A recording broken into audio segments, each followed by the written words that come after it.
तो hello student, मैं Sonu Kumar welcome करता हूं हमारे इस नए लेक्चर में। आज हम इस लेक्चर में पढ़ने वाले हैं क्लास 9 फिजिक्स का दो महत्वपूर्ण टॉपिक, जहां से एग्ज़ाम में चाहे वो मंथली एग्ज़ाम हो, चाहे वो ईयरली एग्ज़ाम हो, चाहे वो हाफ ईयरली एग्ज़ाम हो, उसमें सवाल आते ही आते हैं। ठीक है, तो वो दो महत्वपूर्ण टॉपिक का जो नाम है वो है एक दूरी और एक विस्थापन। आखिर क्या होते हैं दूरी, क्या होता है विस्थापन, ये दोनों में अंतर क्या होते हैं। ठीक है, ये सारे हम डिटेल में पढ़ने वाले हैं और काफ़ी ज़्यादा आसान भाषा में हम लोग इसको समझने वाले हैं। तो इस वीडियो को पूरा देखने के बाद आपको ऐसा नहीं लगेगा कि हमको दूरी क्या होते हैं, विस्थापन क्या होते हैं, मतलब पूरे एक चीज़ आपको क्लियर हो जाएंगे। ये दोनों टॉपिक एकदम क्रिस्टल क्लियर हो जाएंगे ये दोनों टॉपिक, और ये दोनों टॉपिक को हम काफ़ी आसान लैंग्वेज में समझने वाले हैं। ठीक है, तो चलिए इसको समझते हैं आखिर क्या होता है ये दूरी और क्या होते हैं विस्थापन, इसका पर्दाफाश करते हैं। ठीक है, तो जैसे कि देखिए हम एक एग्जाम्पल से समझते हैं। जैसे मानो कि ये जो है वो तुम्हारा घर है। ठीक है, ये मानो कि ये क्या है, तुम्हारा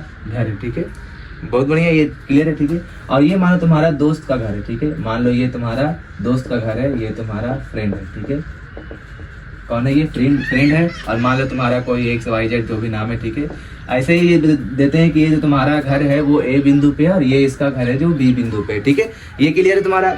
अब यहाँ पे ध्यान से देखो, अगर हम बात करें कि तुम्हारे घर से तुम्हारे फ्रेंड के घर तक जाने का कितने सारे रास्ते हैं, तो तुम कहोगे भैया ऐसे तो डिफाइन नहीं कर सकते क्योंकि बहुत सारे रास्ते होंगे। आओ दिखाते हैं कैसे। ठीक है, जैसे मान लो हम एक बात बोलते हैं, तुम अपने घर से निकले, यहाँ से इधर से घूम घाम के इधर पूरा इधर से यहाँ पे पहुंच गए। ठीक है, ये पहला रास्ता हो गया।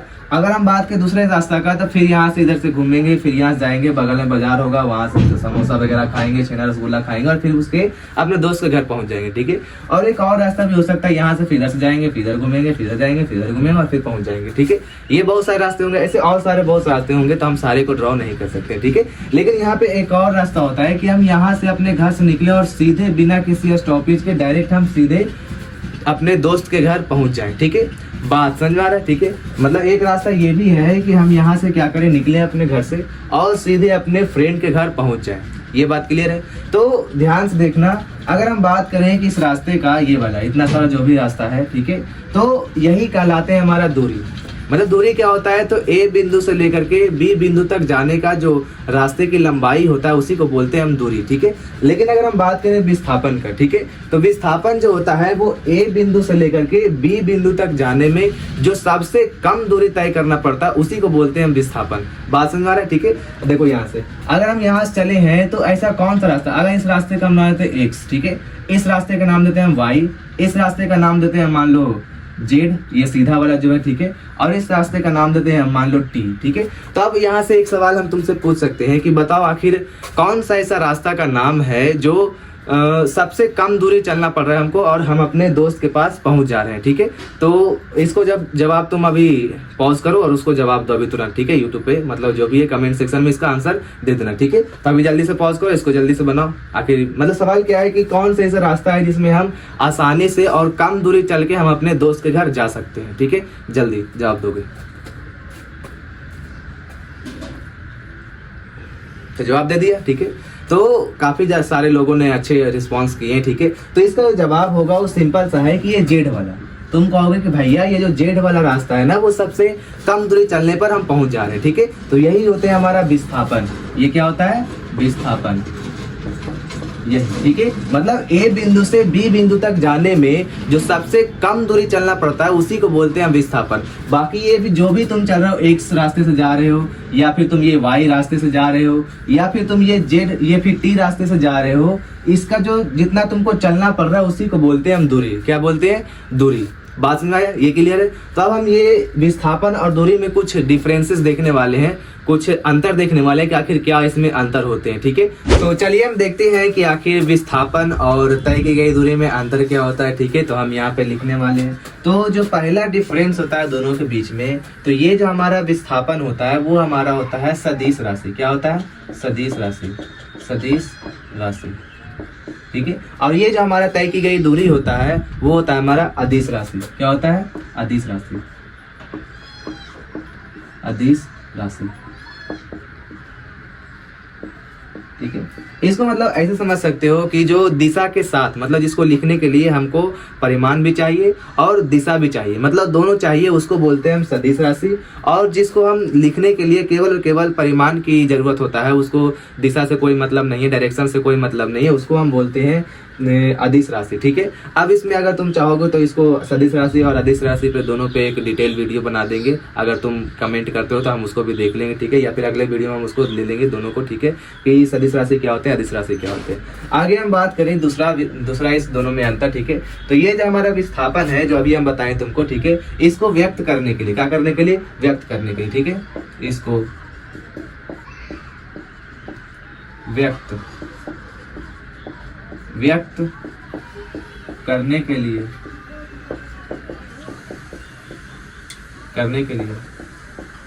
परिमाण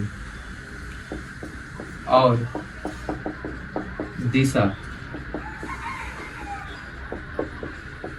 दोनों की आवश्यकता होती है।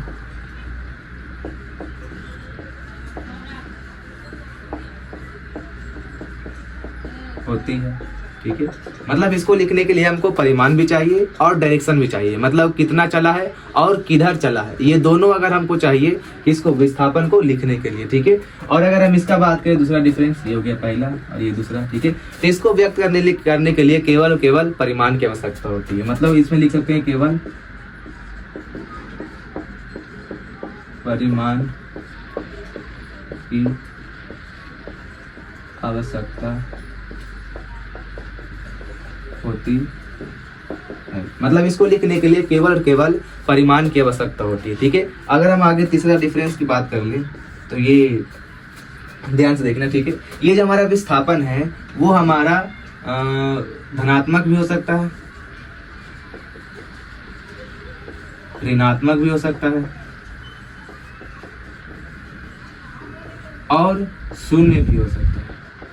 क्या हो सकता है, शून्य भी। मतलब ये प्लस भी हो सकता है, प्लस में भी, माइनस में भी हो सकता है और जीरो भी हो सकता है। ठीक है। लेकिन अगर ये जो हमारा तय की गई दूरी है वो केवल और केवल धनात्मक होती है।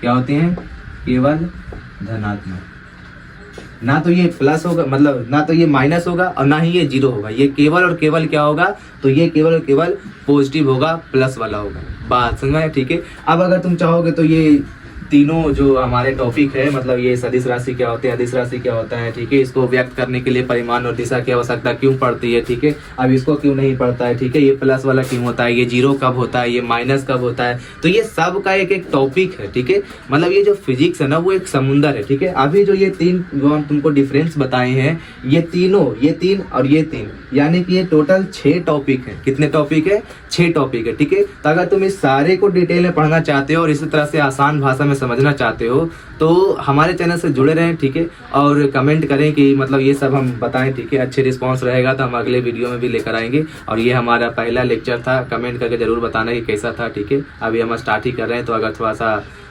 दिक्कत हुआ हो या फिर अगर हमें थोड़ी सी कमी रह गई हो तो उसके लिए हम माफ़ी मांगते हैं। ठीक है। लेकिन अगर समझ में आए तो थोड़ा सा लाइक और सब्सक्राइब कर देना यार, थोड़ा सा बहुत मेहनत लगता है। ठीक है। मतलब ये पहला ही टाइम है।